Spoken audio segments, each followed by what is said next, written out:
GSM 24 के आज team हम महालक्ष्मी चार रास्ता डॉक्टर श्री के पास मुलाकात के लिए आए हुए हैं और आज उनसे पूछते हैं कि कोरोना वायरस जो महाबीमारी फैली हुई है उसके बारे में अपने चर्चा कर रहे हैं। शुभ नाम और का विषय जी, my name is doctor Shakeel Vadaliwala. मैं बच्चों का स्पेशलिस्ट हूँ। I am paediatrician and I am also fellow of neonatology and बच्चों के इंटेंसिव जो डिजीज़ रहते हैं उसका स्पेशलिस्ट हूँ। सर डॉक्टर साहब आप काफ़ी कितने टाइम से इस फील्ड में हो? Around 13 years I have been taking care of the patients and I am a paediatrician. पिछले 6 से 7 सालों से मैं रेगुलरली बच्चे ट्रीट कर रहा हूँ।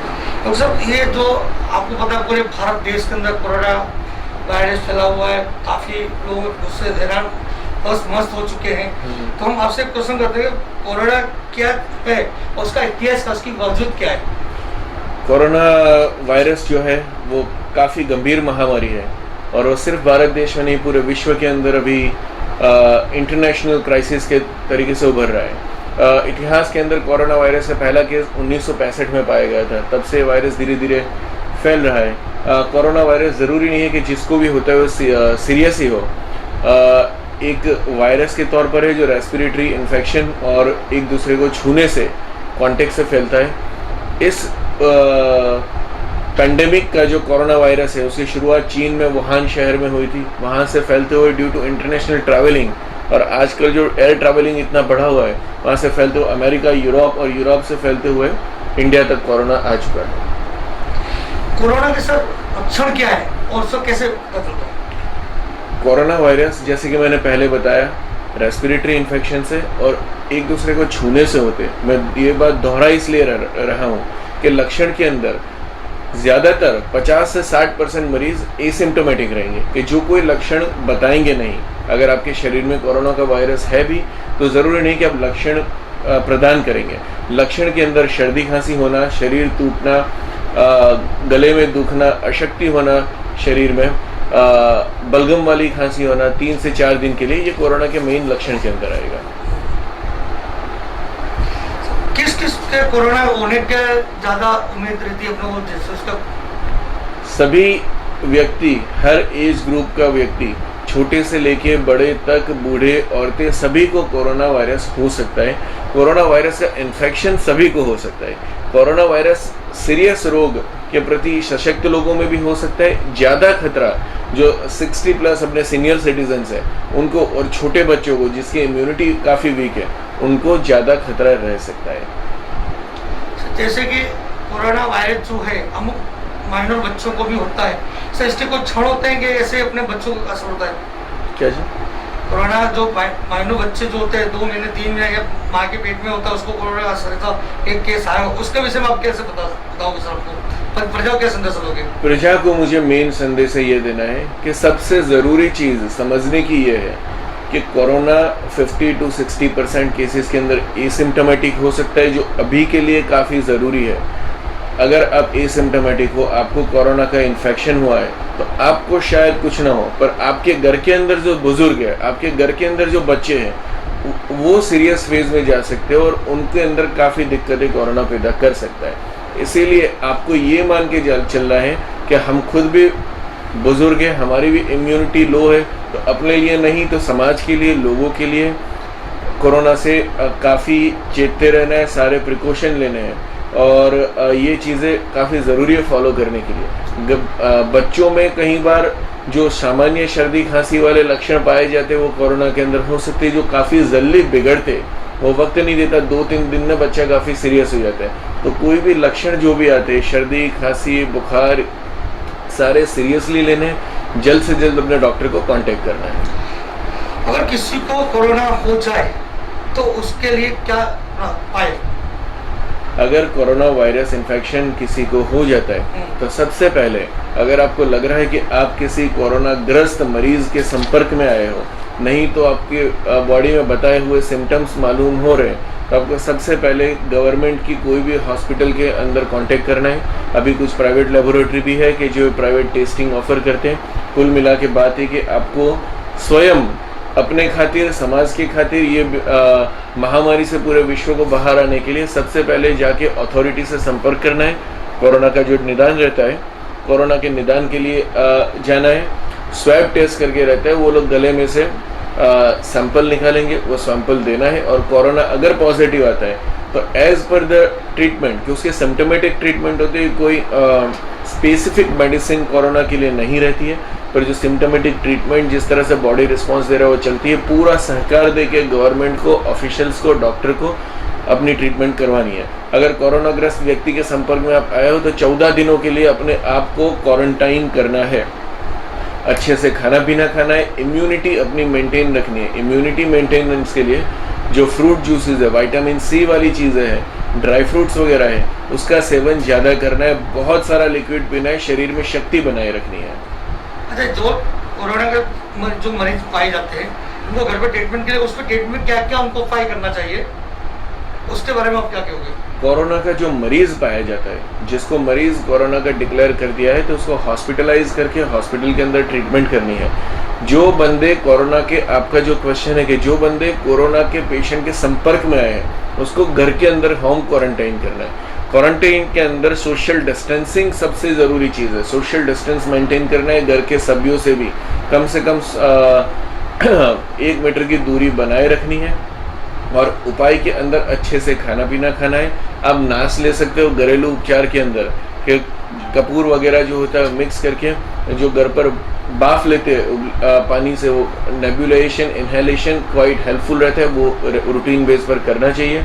और सबसे ज़रूरी चीज़ मैं वही दोहराऊंगा कि विटामिन सी युक्त चीज़ें जो है खाने पीने के सेवन में इंक्लूड करें, अच्छे से खाना पीना खाएं, क्योंकि जो हमारे शरीर को पोषण मिलेगा, रोग प्रतिकारक शक्ति उससे बढ़ेगी। This is the simplest thing, और यही हमें करना है। ये क्वेश्चन है कि और घर के अंदर अगर कोई है, उसको घर पे क्या उपाय करना चाहिए, उसके बारे में आप क्या संदेश दोगे? घर के अंदर एक दूसरे से दूरी बना के रखनी है, घर के अंदर सोशल डिस्टेंसिंग मेंटेन रखना है, खाने पीने में अच्छे से ध्यान रखना है। मेन चीज़ कि घर के अंदर एक बंदे को अगर कोरोना है, नहीं तो कोरोना का असरग्रस्त है, तो पूरा मान के चलना है कि वहीं से आगे वो चीज़ फैलनी नहीं चाहिए। घर से बिना वजह बाहर नहीं निकलना है, जब तक कि कोई बहुत ही ज़रूरी काम ना हो तब तक बाहर नहीं जाना है। अगर कोई बंदा बाहर जा रहा है तो सिर्फ उसी को निकलना है, बाकी किसी को नहीं। जैसे कि एक बंदे को घर में ड्यूटी दे दो कि फला फला बंदा ही घर से बाहर जाएगा, तो वह एक ही बंदा रिस्पॉन्सिबिलिटी लेके बाहर जाएगा। जब भी वो घर के अंदर वापस आते हैं, हाथ पैर अच्छे से उनको धोना है, जो भी चीज़ें यूज़ करिए, कपड़े हैं, यूटेंसिल्स जो है, वो सारे के सारे 2-3 बार अच्छे से धो देने हैं। जो भी मटेरियल आप यूज़ कर रहे हो, कि जैसे कि बैग है, सब्ज़ी खरीदने गए, वो चीज़ों को भी डिस्कार्ड कर देना है आपको। सबसे ज़रूरी दूसरी एक चीज़ आपको रखना है कि आजकल जो ठेली लेके आप जा रहे हो सब्ज़ी वगैरह खरीदने के लिए, घर गृहस्थी की चीज़ों के लिए, वो एज ए कैरियर एक्ट करती है कोरोना को स्प्रेड करने के लिए। ये सारे गृहिणियों को मैं बताना चाह रहा था कि आप एक डोल वगैरह, बकेट वगैरह लेके शॉपिंग के लिए जा सकते हो, डायरेक्ट उसके अंदर चीज़ें रखिए। घर लाने के बाद उनको खाने का सोडा जो होता है, बेकिंग पाउडर अंदर डाल के पानी भर के उसको एक बार उबाल दीजिए, सारे वेजिटेबल्स को, सारे घर गृहस्थी की चीज़ों को, वो कोरोना से डिसइंफेक्ट हो जाएगा। फिर घर में यूज़ करिए। हैंड सैनिटाइज़र घर में रखना बहुत ज़रूरी है। हर कुछ अंतर पर 2 या 3 घंटों पर हैंड सैनिटाइज़र यूज़ करिए। हाथ को बार बार धोना साबुन से, वो अत्यंत ज़रूरी रहेगा। तो सर, जो महिला जो है प्रेगनेंट नहीं होती है, उनके लिए आप क्या संदेश हो? जैसे प्रेगनेंसी है, जिसको 5 महीना 6 महीना 9 को चलता हो, तो उनको कभी क्या सेहत के लिए, प्रेग्नेंट महिला को, हाँ, प्रेग्नेंट महिलाओं के लिए कोरोना गंभीर हो सकता है। कोरोना कमज़ोर इम्यूनिटी के अंदर ज़्यादा जाता है। प्रेग्नेंट महिलाओं के शरीर के अंदर calorie requirement, nutrition requirement extra होनी चाहिए। सारी प्रेग्नेंट महिलाओं को दिन में दूध का सेवन 3 से 4 बार करना चाहिए। खाने पीने में प्रोटीन युक्त और कैलोरी युक्त खाना खाना चाहिए। अगर वो इंक्लूड कर सकते हैं तो अंडे का सेवन करना काफ़ी ज़रूरी है। नहीं करते तो प्रोटीन युक्त डाइट, जैसे कि कठोल है, मग है, मठ है, उन सब का सेवन काफ़ी ज़्यादा करिए। ग्रीन वेजिटेबल्स, लीफी वेजिटेबल्स का सेवन ज़्यादा करिए। कोई भी कोरोनाग्रस्त मरीज से बहुत दूर रखिए। घर में से बाहर नहीं निकलना है।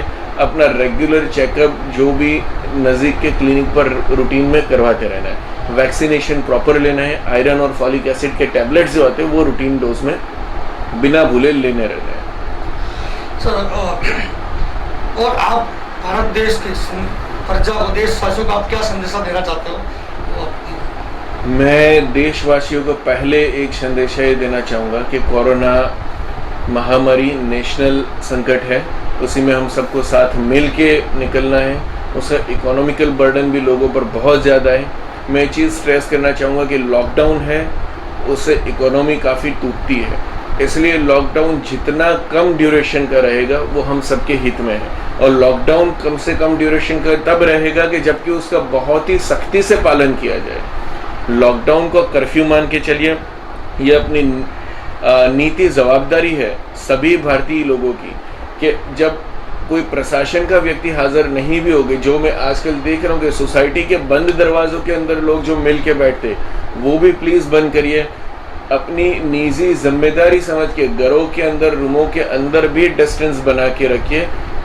बिना वजह किसी से मिलना जुलना टालिए, अच्छे से खाना पीना रखिए, अच्छे से खाना पीना रखिए और दूरी काफ़ी एक दूसरे से सोशल डिस्टेंसिंग बना के रखिए। प्रशासन का पूरा सहकार दीजिए। एक चीज़ मैं स्ट्रेस करना चाहूँगा कि कोरोना कोई भी व्यक्ति, कोई भी प्रोफेशन, कोई भी रिलीजन देख के इन्फेक्शन नहीं लगना है, शांति बनाए रखनी है, सबको भाईचारे से मिल के कोरोना का सभी को सामना करना है। जिस जिस इलाकों के अंदर रेड अलर्ट जाहिर किया गया वहाँ पर बिल्कुल ही नहीं जाना है, बिना वजह घर में से नहीं निकलना है। और जब जब भी कोरोना एसिम्टोमेटिक व्यक्ति को बताया जाता है कि जिसको को सिम्टम्स नहीं है और गवर्नमेंट बोलती है कि भाई कोरोना है, आइसोलेट करना, तब तक कई बार प्रजा की तरफ से भी सख्ती बरती जाती है कि हमको सिम्टम्स नहीं है तो हमको क्यों आइसोलेट किया जा रहा है। ये समझिए कि बहुत ही ज़्यादा आपके हित में है। एक बंदा कि जिसको कोरोना के सिम्टम्स नहीं है, वो बंदा काफ़ी बच्चों और बुजुर्गों के संपर्क में आके उनको कोरोना ग्रस्त कर सकेगा। शायद कोरोना से आपको नुकसान ना हो, समाज को बहुत नुकसान होगा, आपके घर के जो बुजुर्ग लोग हैं उनको काफ़ी नुकसान हो सकता है। तो इसलिए उनके लिए करके भी जब आपको लगे कि कोरोना की संभावना है, जाके टेस्टिंग करवाइए। कोरोना पॉजिटिव आता है, अपने आप को हॉस्पिटल में दाखिल करिए, 14 दिन के लिए क्वारंटाइन करिए। ये सारी चीज़ों का बहुत ही अच्छे से पालन करिए। दूसरी चीज़ लोगों को ये मैं बताना चाहूँगा कि अगर कोरोना हो जाता है, डरने की ज़रूरत नहीं है। 70 to 80% लोग कोरोना ग्रस्त जो है वो रिकवर हो जाने हैं। पैनिक नहीं होना है, अफवाहों से बहुत ही दूर रहना है। व्हाट्सएप के मैसेजेस से ज़्यादा गवर्नमेंट और प्रशासन की सूचनाओं पर ध्यान देना है। कोरोना एक महामारी है जो दुनिया में आती जाती रहती है। दुनिया जो हमारी दुनिया है हर 100 ईयर्स पर सारे पैंडेमिक से लड़ी है और हम लोग कोरोना से भी उभर के बाहर आएंगे, बहुत ही ज़्यादा स्ट्रॉन्गर और बहुत ही अच्छी तरीके से बाहर आएंगे। शांति बनाए रखिए और लॉकडाउन जल्द से जल्द ख़त्म करने के लिए लॉकडाउन का बहुत ही सख्ती से पालन करिए। वो जितना सख्ती से लॉकडाउन का पालन होगा उतना जल्दी लॉकडाउन फिनिश होगा।